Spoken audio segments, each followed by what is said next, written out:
Totoo pala kapag may edad ka na, saka mo lang ma-realize ang ganda ng buhay nung bata ka pa.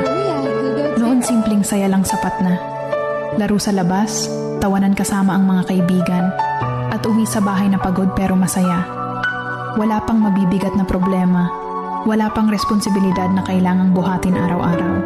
Ang iniisip mo lang noon kung anong laro ang susunod at kung anong oras kakakain. Pero habang tumatanda tayo, saka natin naiintindihan na hindi pala madali ang buhay. May mga pangarap kang kailangan ipaglaban, may pamilya kang gustong bigyan ng magandang kinabukasan. Doon mo marirealize na ang mga simpleng araw noong bata ka ay mga panahong hindi mo na mababalikan. Pero pwede mong gawing inspirasyon para mas lumaban. Kaya kung pagod ka man ngayon, tandaan mo lang, minsan kang naging batang puno ng pangarap at hanggang ngayon